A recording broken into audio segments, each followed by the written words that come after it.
감사와 찬송과 영광을 올려드립니다. 오늘도 저희들의 생명을 연장시켜 주시고 복된 한날을 허락하시고 하나님의 집으로 은혜의 보좌 앞으로 저희들의 발걸음을 옮겨주시니 감사와 찬송과 영광을 올려드립니다. 아멘. 모든 것이 하나님의 은혜인 줄 믿습니다. 아멘. 우연히 되는 것이 아니라 저절로 되는 것이 아니라 주님. 저희들의 의지나 노력으로 되는 것이 아니라 오늘 이 새로운 한날을 맞이하게 되는 모든 것이 하나님의 은혜인 줄 믿습니다. 아멘. 아버지 하나님, 오늘 하루를 시작하며 하나님의 말씀을 전하고 듣사오니 주여.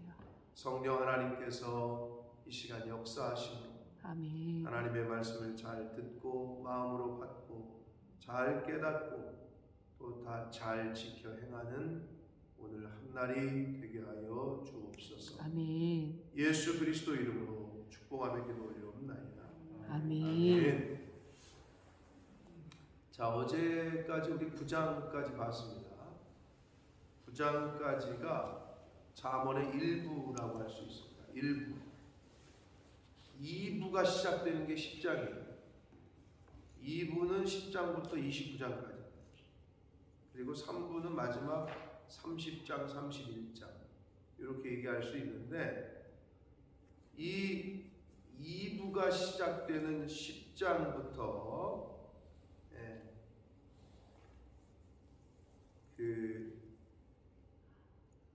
경구라는 단어가 있어요. 경구. 우리 굳이 표현하면은 속담 이렇게 이해하시면 좋아요. 그 경구라는 말이 있는데 375개의 경구가 나오는데 지금 우리가 12절까지 봤잖아요. 그럼 이게 12경구야. 그러니까 한 절이 한 경구야.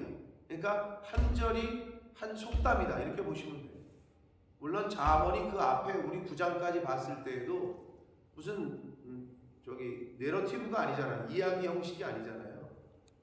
그 전까지도 물론 9장까지에서도 한 절 한 절씩 교훈이 그냥 단독적으로 주어지는 것도 있었고 굳이 길게 얘기해봐야 앞뒤에 한 2, 3절이 연결이 되는. 근데 여기서도 물론 앞뒤가 연결이 되는 듯한 교훈의 말씀도 있지만 그냥 한 절이 한 경구야. 네, 이해가 되시죠? 그러니까 375절이 쭉 나올 거예요. 이제 이게 단독적으로 거의 메시지를 주고 있다는 거예요. 그래서 375 단편 경구 선집 이렇게도 얘기하는데 이 10장부터는 이 솔로몬의 한 절 한 절씩 뽑힌 그러한 속담 같은 격언 이렇게 얘기할 수 있습니다.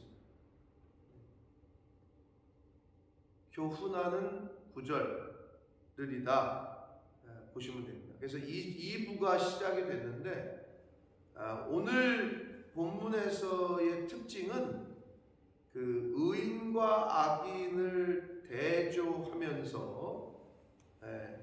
언어, 말에 대한 그 중요성, 이 말에 대한 언어에 대한 조심해야 되는 그러한 부분을 좀 강조를 하십니다. 의인과 악인을 계속 대조하면서 교훈을 하시는 부분이 되겠습니다. 그래서 한 절 한 절이 단독적으로 거의 돼 있다 이렇게 보시면 돼요. 물론 앞에서도 그런 느낌이 있었습니다만은 그래도 앞에서는 조금 한 세네 구절이 연관이 되고 이런 것들이 있었는데 내러티브 같은 것도 하나 있었죠. 그 젊은 남자가 그 유혹하는 여자한테 유혹당하는 그 내용은 거의 스토리 같았잖아요. 그래서 그 유혹하는 여자한테 유혹당해서 끌려가는 것이 소가 도살장으로 끌려가는 것과 같다. 그 단락은 이야기 같은 느낌이 있었는데 여기서는 그렇지 않습니다. 거의 단독적으로 한 구절 한 구절이 교훈의 말씀을 하신다. 자, 한 절씩 보시면서 은혜를 나누도록 하겠습니다. 솔로몬의 잠언이라 지혜로운 아들은 아비를 기쁘게 하거니와 미련한 아들은 어미의 근심이 된다. 자, 지혜로운 아들과 미련한 아들을 대조하고 있고 아비, 어미는 그냥 부모라고 보시면 됩니다. 한마디로 지혜로운 아들은 부모를 기쁘게 하거니와 미련한 아들은 어미의 근심이 된다. 부모의 근심이 된다. 다른 말로는 슬픔이 된다, 이런 뜻입니다. 그러니까 지혜로운 아들은 여기서 어떤 아들이냐? 지혜의 근본이 뭐라고요? 여호와를 경외하는 것. 하나님을 경외하는 아들은 부모님을 기쁘게 하는 것. 1차적으로는 하나님 아버지시겠죠. 여기서 미련한 아들은 그럼 뭐예요? 하나님을 경외하지 않는 아들. 하나님을 인정하지 않고 하나님을 경외하지 않는 사람은 슬픔이 됩니다. 하나님에게 그렇겠죠. 근데 이거를 그냥 있는 그대로 받아들이면 지혜로운 아들은 아비의 기쁨이 된다. 미련한 아들은 어미의 근심이 된다. 아주 저차원적으로 얘기를 하면 공부 열심히 해가지고 똑똑한 아들은 부모를 기쁘게 하지만 왜? 맨날 상장 받아오니까. 그러나 미련한 아들, 공부 못하는 아들은 부모의 근심이고 슬픔이다. 이게 아주 1차원적인 해석일 수 있습니다. 조금 더 높여서 얘기하면 지혜 갖고 공부만 잘하는 건 아니잖아요. 그 부모 입장에서는 부모의 마음을 알아주는 거. 요게 아까 말씀드린 공부 잘해서 무등상장 타가지고 오는 그 해석보다는 조금 고차원이지. 부모의 마음을 잘 이해해주고 부모의 마음을 잘 헤아리는 자는 부모의 기쁨이 되죠. 그런데 미련하다는 것은 부모는 부모의 마음은 헤아릴 생각도 안 하고 그냥 자기 마음대로 맨날 부모한테 차 사내라, 집 사게 돈 달라, 사업하게 돈 달라, 부모는 등골 빠지는 줄 모르고 이런 자녀들은 이제 부모의 근심이고 걱정이죠. 요게 이제 조금 더 차원이 높은 거지. 그러나 영적인 여기서 주시는 계시성은 지혜로운 건 뭐가 지혜롭다고? 하나님을 경외하는 자는 하나님의 기쁨이 되지만 미련한 자, 하나님을 경외하지 않는 자, 하나님을 인정하지 않는 자는 하나님의 슬픔이 됩니다. 이게 마지막 해석입니다. 아주 저차원적인 해석이 가장 근데 마음에 와닿으세요? 자식이 학교 가서 무등상장 받아오고 막 저기 막 수석하고 1등하고 장학금 받아오면 제일 기쁘죠. 안 기뻐요? 기쁘더라고. 근데 그거보다 조금 더 차원이 높은 건 부모의 마음을 이해하는 거예요. 그런데 여기서 주시는 계시성은 하나님을 경외하는 거예요. 이렇게 이제 세 가지로 우리가 해석을 할 수가 있다. 2절, 불의의 재물은 무익하여도 공의는 죽음에서 건진다. 뭐가 불의의 재물일까요? 네. 근데 대꾸하는 게 공의잖아요. 공의. 정직하게 공정하게 번 돈이 아닌 거를 의미하는 거죠. 불의의 재물과 공의를 대꾸하고 있으니까. 그죠? 그러면 불의의 재물이 뭐 대표적인 게 뭐가 있을까요? 정직하지 않게 버는 거. 뭐가 있을까요?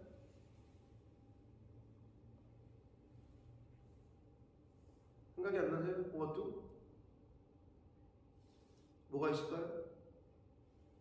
뇌물 같은 거. 뇌물이 자기가 정직해서 번 돈은 아니잖아요. 네? 뇌물 주는 거, 리베이트 같은 거. 뇌물을 받으면 어떻게 돼요? 그 뇌물이 우리 가게에 보탬이 될 것 같은데 받는 즉시 어떻게 돼요? 그게 패망이에요. 잘려, 직업에서. 죽어, 그냥. 그 직장에서. 그렇게 돼요. 그 뇌물은 받으면 안 돼요. 그래서 그걸 얘기하는 거예요. 그러나 정직한 그리고 공의는 죽음에서 건진다. 받을 거라 뇌물을 받을 거를 안 받고 정직하게 그냥 하는 사람은 잘리질 않아. 한마디로 죽음에서 건져냄을 당한다. 3절 여호와께서 의인의 영혼은 줄이지 않게 하시나 악인의 소욕은 물리치신다. 의인의 영혼은 줄이지 않게 하신다. 악인의 소욕은 물리치신다. 이렇게 대꾸를 하고 있는데 의인의 영혼과 악인의 소욕, 그 악인이 원하는 거, 바라는 거, 욕심내는 거 이걸 말하는 거잖아요. 그러면 의인의 욕심은 의인이 바라는 거는 줄이지 않게 하신다. 결국 의인이 원하고 바라는 거는 들어주신다는 얘기예요. 그러나 악인이 아무리 원해도 악인이 아무리 악한 사람이 아무리 바래도 그거는 물리치신다. 즉 안 들어주신다. 이 얘기입니다.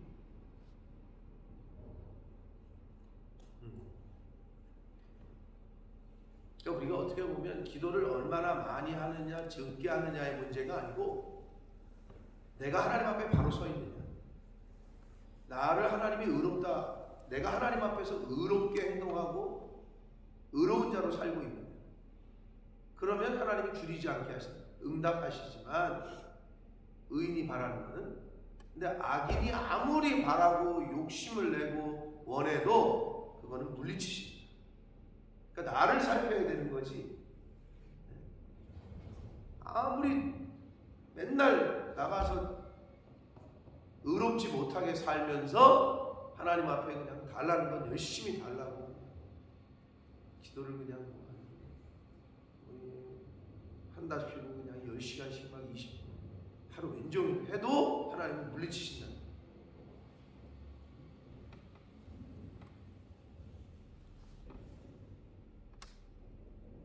어떻게 보면 어린아이들의 기도를 들어주시는 게 어떤 의미에서는 어린아이들은 세상에 때가 묻질 않았잖아요. 그러니까 순수함이 있는 거지.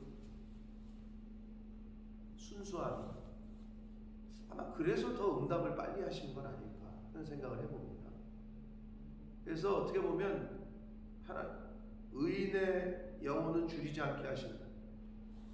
내가 하나님 앞에서 거룩하게 의롭게 살고 있느냐를 먼저 살피셔야 돼요. 그래야 내가 원하고 바라는 것이 하나님께서 들으시고 응답하신다는 거예요. 손을 4절 손을 게으르게 놀리는 자는 가난하게 됩니다.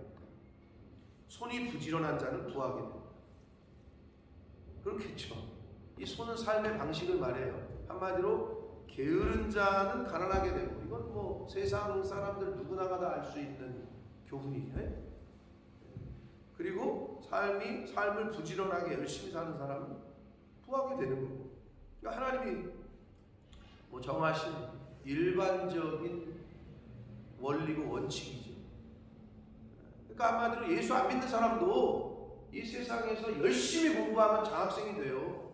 예수 안 믿는 사람도 좋은 대학 다 가요. 왜? 하나님이 정하신 일반적인 원칙이 있어요. 열심히 하는 사람은 많은 걸 주고, 게으른 사람은 꼴찌하고 탈락하고 상 못 받고, 이거는 일반적인 원칙이에요. 그 얘기를 하고 있습니다. 그러니까 근데 저희는 사실은 일반적인 원칙이 아니라 좀 더 고차원적인 영적인 계시성을 깨닫고 알고 있는 사람들이기 때문에 이런 일반적인 원칙은 뭐 당연히 또 우리가 인정하고 따라야 되는 거죠. 이 세상에서의 살아갈 때. 5절 여름에 거두는 자는 지혜로운 아들이나 추수 때 자는 자는 부끄러움을 끼치는 아들이다. 자, 왜 여름에 거둔다는 표현을 했을까? 그리고 한글 성경이 왜 이렇게 번역을 했을까? 이 이스라엘 백성들이 살던 팔레스타인이라고 하는 그 지역에서의 그 곡물을 수확하는 기간이 4월에서 5월 사이예요. 그래서 이런 표현을 한 거예요. 이 말은 쉽게 말하면 뭐냐면 추수 때에 열심히 일해서 걷어들이고 저장하고 추수를 하는 사람들은 지혜로운 자고, 추수 때가 됐는데 잠자고 있고 맨날 술이나 마시고 놀러 다니고 있다. 이거는 어떻게 부끄러움을 끼치는 아들이다. 그러니까 지혜롭지 못하다는 거죠. 추수 때가 되면 열심히 일해서 걷어들이고 창고에 저장도 하고 이래야 지혜로운데, 추수 때가 됐는데 잠이나 자고 있고 계속 술이나 마시고 놀러만 다니고, 이거는 지혜롭지 못하다는 거예요. 이것도 뭐 일반적인 수준에서의 그 교훈이죠. 원칙이죠. 당연히. 근데 영적으로 보자면 뭐냐면, 지금의 때를 영적으로 분별해서 지금이 내가 가만히 있을 때가 아니구나, 영적으로 추수를 해야 될 때구나, 복음을 전해야 될 때구나, 이거를 분별하느냐 분별하지 못하느냐. 내가 지금 하나님의 나라의 일에, 교회 일에 조금 더 관심을 가져야 될 때구나. 근데 맨날 언제 홀리데이가, 우리는 언제 놀러가, 우리는 어디 놀러가, 우리 뭐 먹어, 무엇을 마실까 먹을까만 걱정하고 자기 홀리데이 갈 거나 걱정하고 있고, 이건 이제 세상 사람들의 시각이죠. 세상 사람들이 세상을 사는 방법이죠. 근데 이제 우리는 그거를 좀 넘어서야 된다는 거죠. 하나님의 자녀요, 천국 백성답게 그걸 넘어서야 되는 거죠.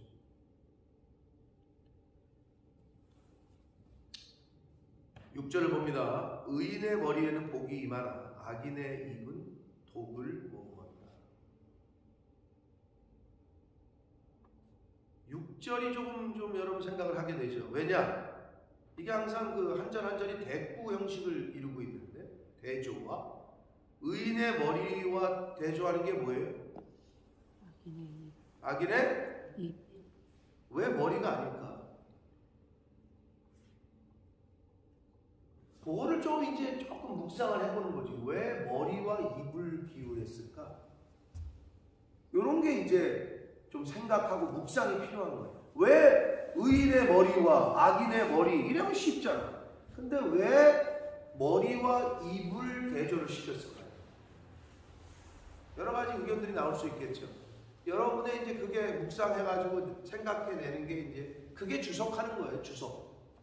근데 이제 물론 주석을 함에 있어서 뭐 원문의 의미가 뭐고 이런 걸 좀 살펴야 되지만, 그냥 여러분 생각에서 왜 머리와 입을 대조했을까? 생각해보면 이거 같은데요 라고 하는 의미들이 있을 겁니다. 뭐 떠오르시는 거 없어요? 왜 머리와 입일까요? 그렇죠. 어떻게 보면 가장 우리가 생각할 수 있는 지금 권사님의 말씀이에요. 왜냐하면 머리에서 생각된 거를 밖으로 내뱉는 건 뭐예요? 입이거든. 입이라는 걸 통해서 밖으로 나오거든. 그러니까 어떻게 보면 머리와 입을 같이 대꾸를 시켰을 거다. 아주 뭐 좋은 의견이에요. 저도 1차적으로 그렇게 생각했습니다. 어떤 사람도 이럴 수 있죠. 머리와 입이 얼굴에 같이 있으니까 그런 거 아닌가요? 뭐 이렇게 얘기할 수 있겠고, 뭐 여러 가지 해석이 나올 수 있겠지만, 머릿속에서 이 있는 생각과 사상이 밖으로 표출되는 거는 물론 입만 있는 건 아니잖아요. 뭐가 있을까요? 머릿속에 생각한 거를 밖으로 사람들의 눈에 보이게끔 바깥으로 표현되는 게 뭐가 있을까요? 행동이죠. 삶의 방식. 그 사람이 사는 방식을 보면 그 사람의 어떤 정신 상태를 알 수 있잖아요. 그런데 가장 직접적인 건 말이죠. 말. 그래서 사실은 머리와 입을 같이 대꾸를 시키고 있는 거예요. 왜냐하면 내가 생각한 거를 말하거든요. 참 성경이 대단합니다. 가만히 보면 의인의 머리에는 복이 있다. 그러나 그러니까 의인이 말하는 데에는 복이 있다는 거지. 복 있는 말을 하겠지. 하나님의 말씀과 축복의 말씀과 위로의 말씀과 권면의 말씀과 이런 말을 하겠지. 악인의 머리는, 악인의 입은 독을 머금었다. 굉장히 무서운 말인데, 여기서 독이라고 번역한 말이 폭력, 난폭, 악 이런 거예요.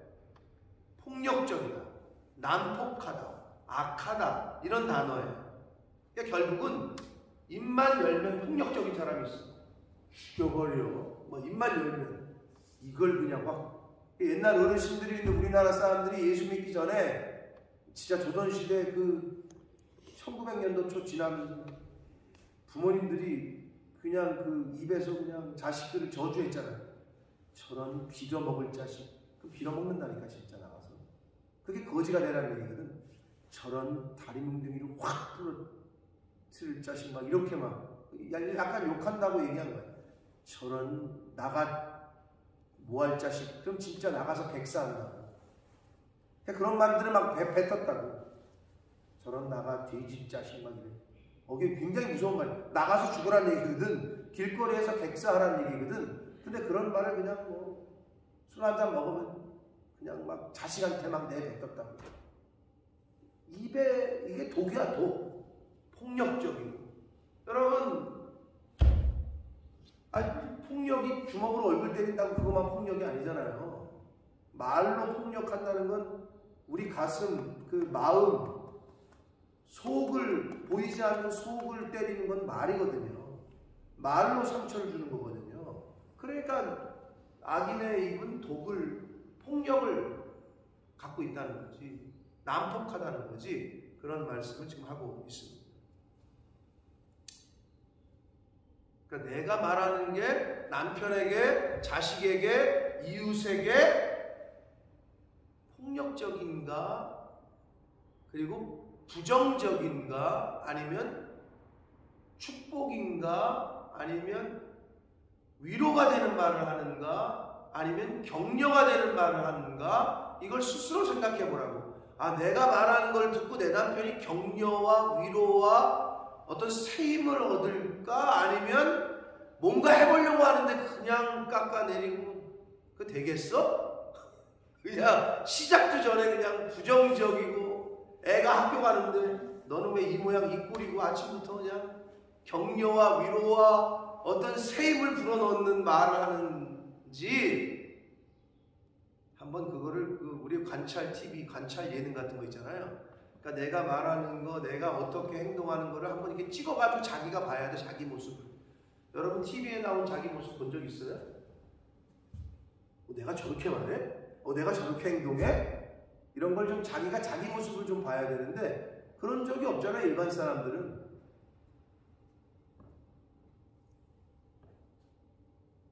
제가 이제 맨날 촬영을 하잖아요. 가끔 저도 모니터링을 합니다.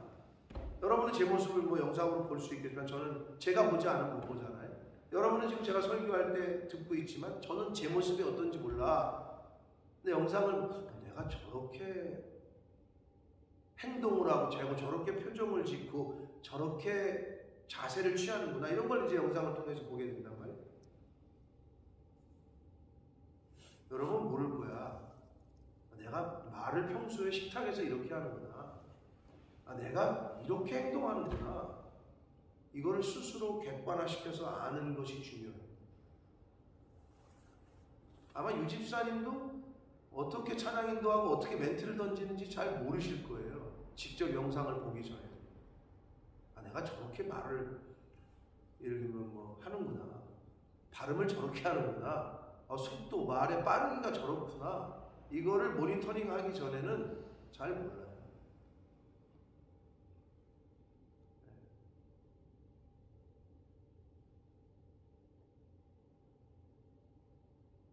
가장 가까이 있는 사람에게 격려하고 축복하고 용기를 주고 위로를 줄 수 있는 입이 되시기를 축복합니다.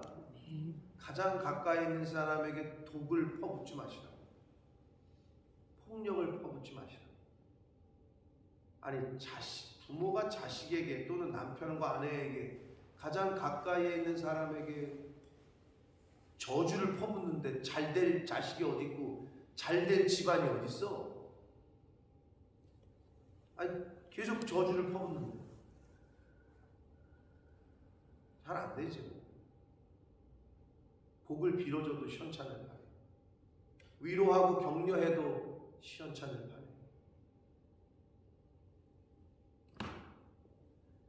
그런 축복의 말, 격려의 말, 위로의 말을 전하는 복된 입술이 되시기를 축복합니다. 아멘. 의인을 기념할 때에는 칭찬하거니와 악인의 이름은 썩게 된다. 아주 표현이 참 아주 그냥 너무 문학적인데, 의인을 기념할 때라는 말은 쉽게 여러분 해석하면 여러분 기억할 때는 이런 말이에요. 기념한다라는 것은 여러분 기념일이라는 것은 기억하는 날이라는 얘기거든요. 의인을 기념할 때는, 기억할 때는 칭찬한대. 아, 그 사람 그랬지. 아, 백범김구 선생님이 그러셨지. 이렇게 기억하는 거 말하는 거야. 자, 그런데 악인의 이름을 기억할 때는 썩게 된다. 이 표현이 재미난데, 이게 무슨 말이냐면 혐오의 대상이라는 의미예요. 악인의 이름은 혐오의 대상이 된다.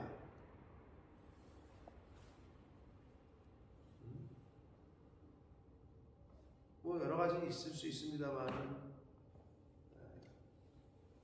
사람은 죽어서 이름을 남긴다고 했으니까 을사오적 5명 이름을 다 기억하시는 분들은 제가 진짜 역사 히스토리 A스타 인정하겠습니다. 5명 중에 저는 한 사람밖에 기억을 못해요. 2사람 기억하시는 분 손 들어보세요. 한번 진짜 기억한다는 을사오적을. 지금 또 을사오적이 뭐지? 산적인가? 먹는 건가? 또 이렇게 생각하시는 분은 없을 거고, 을사오적 중에 그럼 한 사람이라도 기억한다. 손 들어보세요. 솔직하게 한 사람이라도 기억한다. 한 사람도 기억 안 나요? 누구? 을사오적 나라 팔아먹은 사람, 한일합방 때 이완용이 뺏기 나도 기억이 안 나. 이완용이 맨날 이완용 그래가지고 이완용이는 기억하는데 나머지 4명은 기억을 못 하겠네. 이완용 하면 어떻게 해요? 혐오의 대상이야. 그 나라를 팔아먹은 매국노 같은 이라고. 근데 그 이완용의 후손들이 지금도 대한민국에서 떵떵거리고 산다는 거 아시죠? 그러니까 우리나라는 왜 이 과거사 청산이 안 되는지 모르겠어요. 제가 몇 번 얘기했지만 남이섬이 아직도 그 매국노들 후손들에게 있습니다. 그래서 이쪽 사람들이 이거 왜 나라에서 환수를 못하냐. 우리나라는 근데 왜 못하겠어요? 그 위에 있는 대가리들이 다 그쪽 계통이거든. 친일파의 후손들이 다 국회의원하고 경찰 국장하고 다 해먹었거든. 지금도 그 뿌리가 있어요. 뭐 서장훈이가 나왔다고 하는 휘문고등학교 아직도 그 친일파의 후손이 이사장 하고 있어요. 네? 그 매국노 나라 팔아먹었던 사람, 독일로 말하면 나치들을 지금 독일은 지금까지도 찾아내가지고 제가 얼마 전에 말씀드린 대로 80 몇 살 먹은 그 할아버지를 그냥 법정에 세워가지고 나치 추종자 이걸 끝까지 그냥 찾아내가지고 처단을 하는데, 죄송하지만 우리나라는 아주 왜 못하느냐, 그 권력을 잡고 그 어떤 자리에 있는 사람들이, 많은 사람들이 그 후손이기 때문에 그걸 못하는 거예요. 그러니까 진짜 나오지 말아야 될 말들이 나오는 거 아닙니까? 친일을 하면, 나라 팔아먹으면 평생 잘 먹고 잘 살지만 독립운동을 하면 3대가 망한다. 이거는 진짜 나오지 말아야 될 말인데, 그런 말들을 하는 이유가 나라를 위해서 목숨을 바치고 뭘 했는데 나라가 책임져 주질 않는다. 이거는 잘못돼도 한참 잘못된 거예요. 여러분, 하나님의 나라를 위해서 헌신하신 분들은 하나님의 나라에서는 다 기억하시죠. 아멘. 아멘. 하나님의 나라에서는 이런 일이 없어요. 아무튼 악인의 이름은 썩게 된대요. 혐오의 대상. 전두환 혐오의 대상이죠. 많은 사람들에게. 이미 죽어 없지만 그 이름 석자를 듣고 치를 떠는 사람들이 얼마나 많은지 모릅니다. 저와 여러분은 어떤 이름을 남길 거냐. 뭐 세상에 남길 만한 그릇은 안 되더라도 그럼 가족들에게, 후손들에게, 내 손주에게, 내 자식에게, 또는 가장 가까운 이웃들, 친척들에게 내 이름 석자를 어떻게 남길 거냐. 기억되게 하고 기념이 되게 하는 이름이 될 거냐, 아니면 아유 잘 죽었어 걔는 빨리 갔어야 돼, 이런 얘기 들으면 안 되잖아요. 그죠? 가장 가까운 사람은.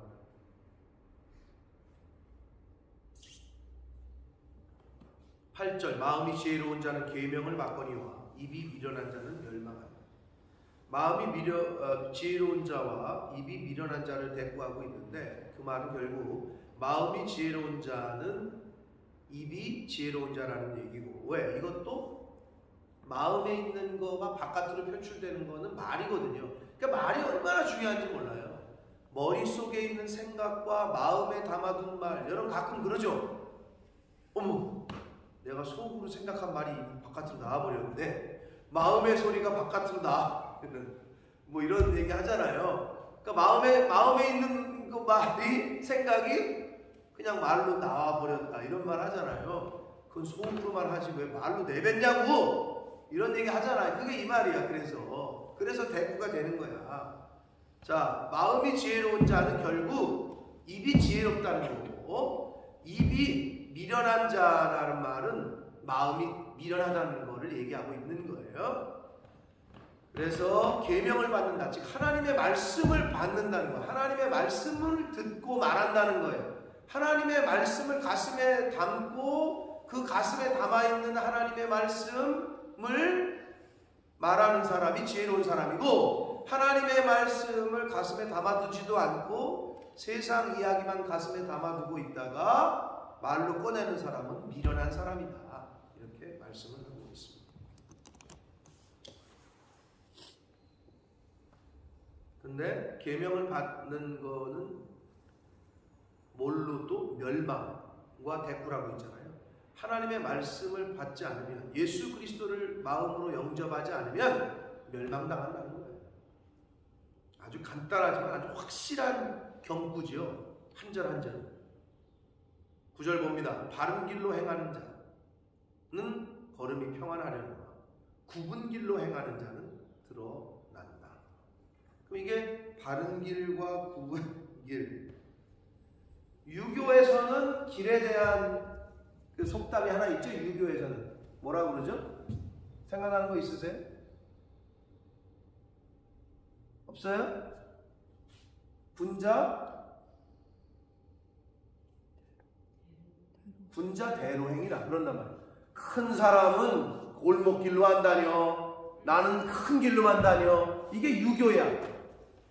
근데 여기서 말하는 굽은 길 그리고 바른 길은 어떤 걸 의미하느냐? 그러면 나는 꼬불꼬불한 길은 안 가, 나는 직진인만 가, 이 얘기가 아니겠죠, 그죠? 굽다라는 건 거짓말이라는 얘기예요.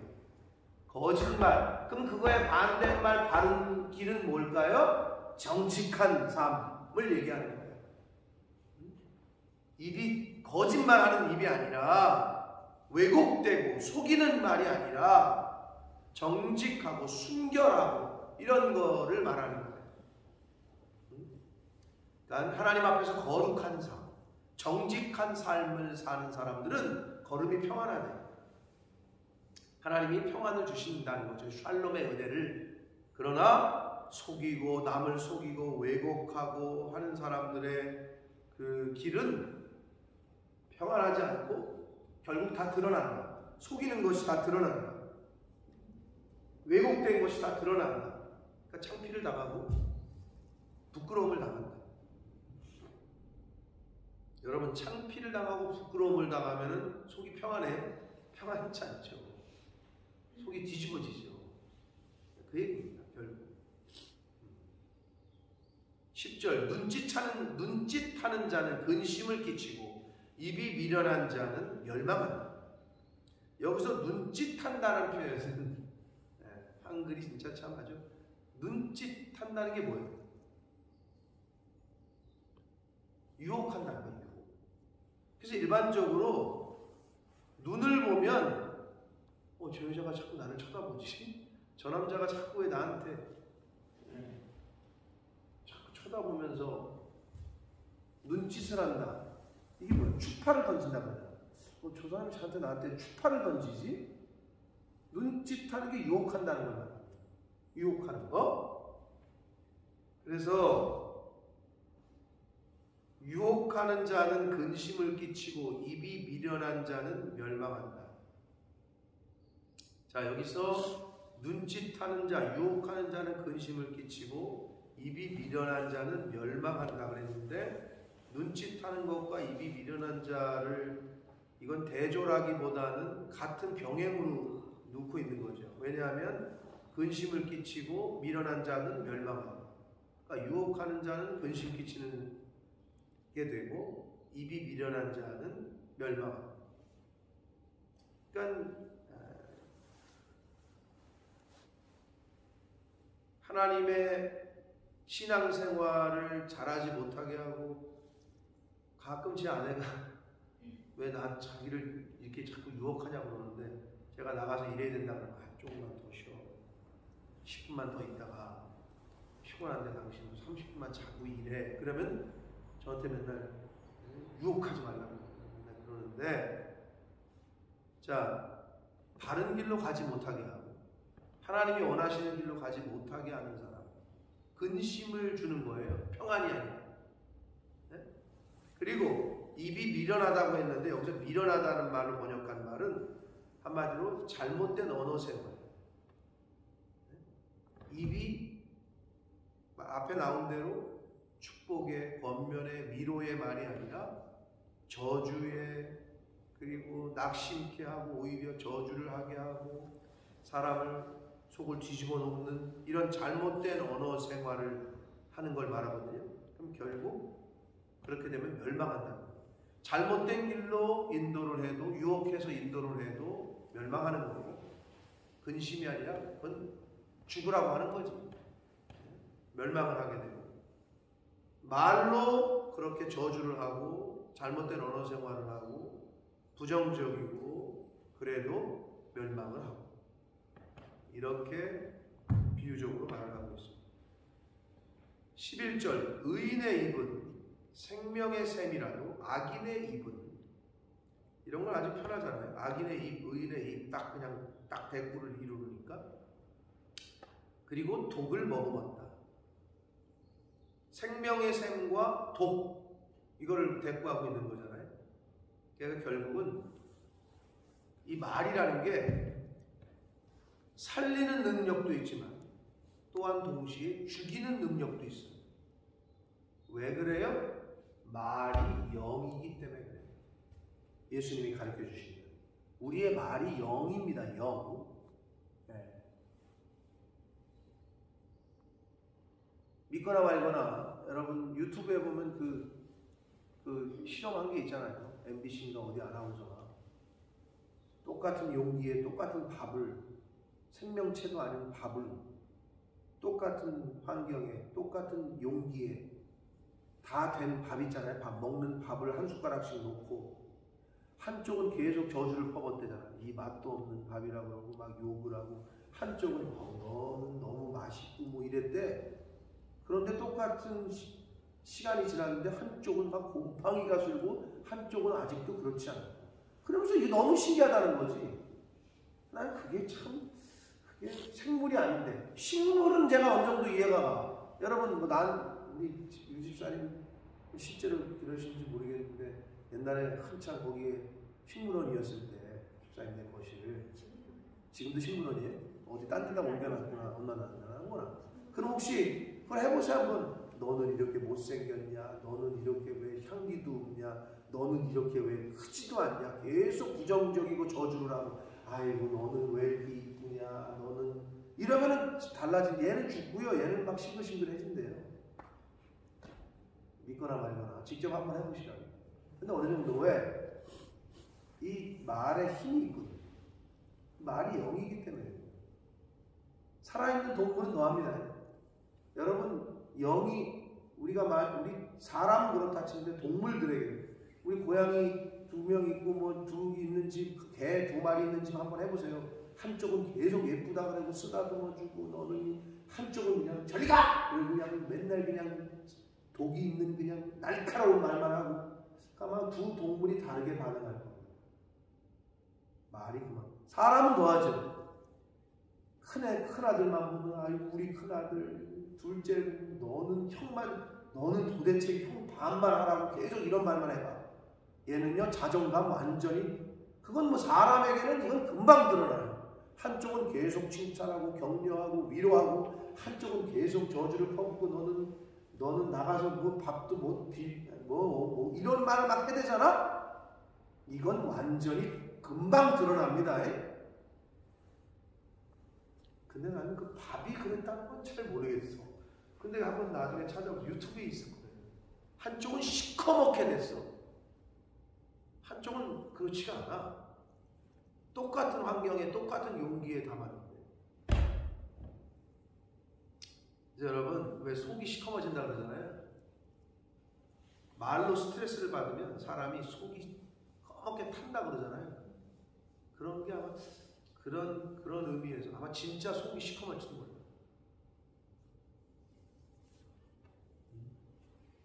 위가 아프고 간이 썩어 간이 그냥 딱딱해지고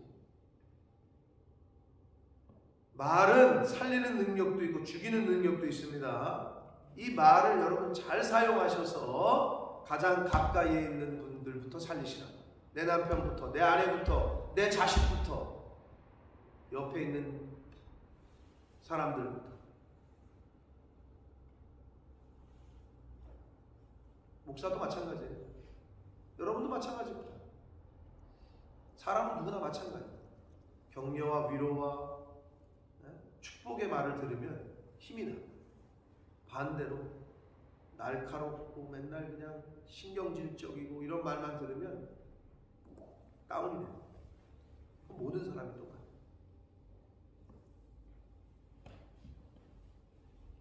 12절 마지막 절 봅니다. 오늘 말씀에 미움은 다툼을 일으켜도 사랑은 모든 허물을 가린다. 특별한 설명이 없어도 바로 이해가 되는 말씀이죠. 미움이 있는 곳에는 항상 다툼이 있습니다. 남편이 아내를 미워하고 아내가 남편을 미워하고 자식이 부모를 미워하고 부모가 자식을 미워하고 미움이 있는 곳에는 다툼이, 그러나 사랑이 있는 곳에는 평화가. 사랑은 모든 허물, 부족한 부분도 덮어줘. 미움은 완벽한 것도 부족하게 만들어. 미워하면 다 꼴보기 싫어. 미워하면 그렇지 않은 관계까지도 어그러뜨려. 남편이 밉잖아요. 가만히 있는 시아버지, 시엄마까지도 미워져. 남편이 미우면 나랑 같이 안 사는 시엄마, 시아버지까지도 꼴보기 싫어진다. 관계를 깬다.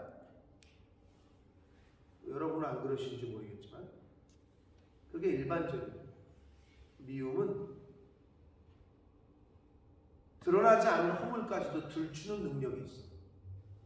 근데 사랑은 다 드러나는 것도 덮는 능력이 있다. 그래서 여러분 미움은 버리셔야 돼요. 성경은 예수님 신약으로 와서는 예수님께서 뭐라고 하셨어요? 형제를 미워하고 욕하고 살인하는 것과 같다고 했어요. 대단하죠? 살인죄 범하지 않는 오늘 되시길 바랍니다. 아멘. 세상의 형벌에서의 살인죄가 아니라 하나님 나라에서의 살인죄를 범하지 않는 오늘이 되기를 바랍니다. 미워하는 마음이 생기면 빨리 회개하고 버리시고 그리스도의 사랑으로 그리스도의 보혈로 내 마음부터 덮으시라. 하나님 내 영을 내 마음을 하나님 용서하시고 그리스도의 사랑으로 덮어주시옵소서.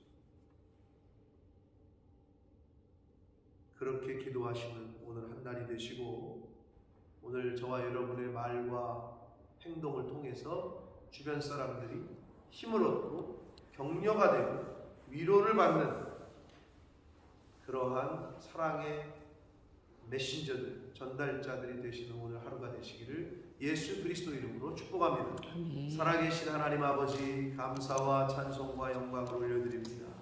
아버지, 오늘 새날을 주시고 생명을 주시고 하루를 시작함에 생명의 말씀을 전하고 듣게 하시니 하나님 감사합니다. 아멘. 아버지 하나님, 오늘 말씀을 들었습니다.